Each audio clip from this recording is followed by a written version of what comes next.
பெஞ்சல் புயல்னு சொல்லக்கூடிய ஒரு புயல் வந்து உருவாச்சு. இது வந்து நார்மலாக இருக்கக்கூடிய ஒரு புயலாக இல்லாமல் கொஞ்சம் வேறு விதமாக இருந்தது. அதாவது வந்து இது வந்து வங்காள விரிகுடா கடலில் வந்து நார்மலாக ஒரு 10-15 நாளைக்கு முன்னாடியே நவம்பர் 14th அல்லது 15th வாக்கிலேயே சின்னதாக லோன்னு பறக்கிற அளவில் டெவலப் ஆகி உருவாகி மெதுவாக நகர்ந்து வந்ததுங்க. அதனால் மழையை கொடுத்துட்டே இருந்தது, டிஸ்டர்பன்ஸு, அதனால் நிறையா சிரமங்களும் இருந்தது. நார்மலாக வந்து புயல், தீவிர புயல் அல்லது ட்ரோபிக்கல் சைக்ளோன் சொல்லக்கூடியது வந்து நார்மலாக கொஞ்சம் சீக்கிரம் மூவ் ஆயிரும்.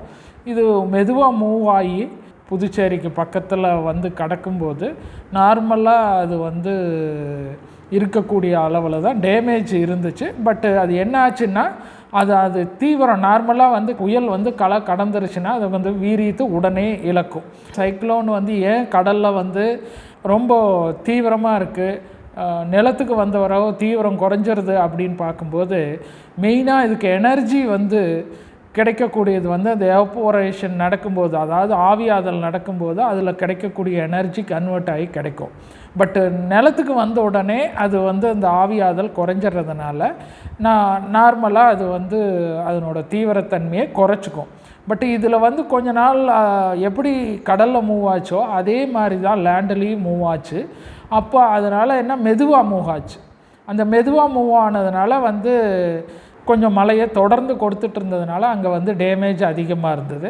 பட்டு அதில் வந்து பார்த்திங்கன்னா விழுப்புரம் அந்த பகுதியில் நல்லா மழை பெஞ்சது எல்லோரும் அறிந்தது.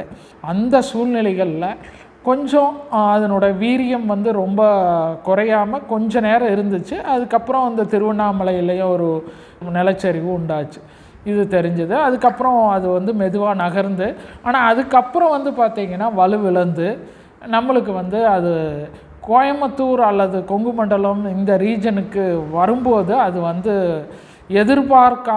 எதிர்பார்த்தது வந்து கொஞ்சம் மழை இருக்கும்னு நினச்சோம். ஆனால் தன்னுடைய பாதையை மாற்றிக்கிட்டு கொஞ்சம் மேல் நோக்கி நகர்ந்து கர்நாடகா பக்கம் போய் திரும்ப அரபிக்கடலில் வந்தது. அதனால் பெரிய அளவில் நம்மளுக்கு வந்து மழை இல்லை. எதிர்பார்த்தது கொஞ்சம் மழை இருக்கும்னு நினச்சிட்டு இருந்தோம். அது கொஞ்சம் லேசாக பாதைகள் மாறிடுச்சு. மெயினாக வந்து அப்புறம் அரபிக்கடலில் டிசம்பர் 2 அல்லது 3ஆம் தேதி வந்து அது மெர்ஜ் ஆகிடுச்சு. அதனால் பெரிய பிரச்சனைகள் வரலை. பெருமாநல்லூர் பகுதிகள்லேயும் திருப்பூர் மாவட்டம் அங்கங்கே மழை பெஞ்சிருக்கு. இதே மாதிரி ஊட்டி, நீலகிரி மாவட்டங்களில் பல இடங்களில் ஒரு குறிப்பிட்ட அளவு மழை பெஞ்சிருக்கு.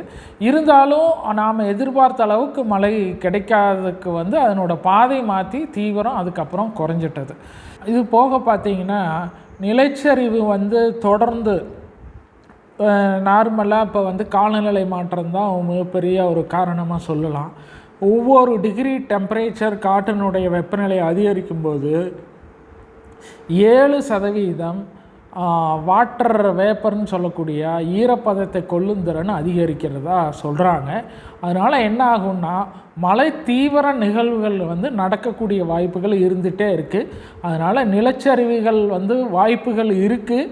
ஆனால் இது வயநாடு மற்ற பகுதிகளில் நடந்த மாதிரி நடக்குமா கோயம்புத்தூரில் அப்படின்னு வந்து 2 வகையில் சொல்லலாங்க. நார்மலாக தென்மேற்கு பருவமழை வந்து விண்ட்வேர்டு காற்று வரும் திசையில் வந்து கொஞ்சம் அதிகமாக மழை கொடுக்கறதுக்கு வாய்ப்புகள் இருக்குது. அந்த மாதிரி ரீஜனில், அதாவது வந்து ஜூன், ஜூலை, ஆகஸ்ட், செப்டம்பர் மாதங்களில் கேரளா ஒட்டி மேற்கு சரிவு பகுதிகளில் இதுக்கு வாய்ப்புகள் இல்லைன்னு சொல்ல முடியாது. அதனால் நாம் வந்து பாதுகாப்போடு தான் இருக்கணும். கிளச்சரிவு பகுதிகள் வாய்ப்பு குறைவு, ஆனால் இது நிகழாதுன்னு சொல்ல முடியாது. நீலகிரி இது மாதிரி மலைப்பிரதேசங்களில் இந்த வாய்ப்புகள் தென்மேற்கு பருவமழை காலத்துலேயும் இல்லை வந்து வடகிழக்கு பருவமழை காலத்துலேயும் இருக்கலாம். மெயினாக தென்மேற்கு பருவமழை காலத்தில் அதிகமாக இருக்கும். வடகிழக்கு பருவமழை காலத்தில் இது மாதிரி வந்து புயலோ இது மாதிரி பாதிப்புகள் தொடர்ந்து வரும்போது அது வந்து நகராமல் இருக்கும்போது இந்த வாய்ப்புகள்லாம் இருக்குது. அதனால் மக்கள் கவனமாக அதுக்கு தகுந்த மாதிரி வாழ்விடங்களை அது மாதிரி உருவாக்குறது வந்து ரொம்ப அத்தியாவசியமாக இந்த காலநிலை மாற்றம் சொல்லுகிறது. வடகிழக்கு பருவமழை இந்த வரக்கூடிய டிசம்பர் மாதத்தில் நார்மலாக இருக்கிறத விட கொஞ்சம் அதிகமாக இருக்கலான்னு இந்திய வானிலை கழகமும் சொல்லியிருக்காங்க. கோயம்புத்தூர் பகுதியில் வேளாண்மை பல்கலைக்கழகத்தினுடைய பதிவு செய்யப்பட்ட இதுபடி அக்டோபர் மாதத்தில் நார்மலாக குறைவாக மழை பெய்யணும். ஆனால் செப்டம்பரில் பெய்யலை. அந்த இது வந்து 369 mm வந்து அக்டோபரில் பெஞ்சிடுச்சு. ஆனால் அக்டோபரில் வந்து பார்த்தீங்கன்னா நார்மல் வந்து 186 தான். ஆனால் வந்து 369 mm பெஞ்சது. ஆனால் நவம்பரில் வந்து நார்மலாக ஒரு 142 mm பெய்யணும். ஆனால் 64 mm தான் பெஞ்சிருக்கு. அதனால் இந்த வரக்கூடிய இந்த டிசம்பர் மாதத்தில் ஓரளவுக்கு மழை எதிர்பார்க்கப்படுகிறது.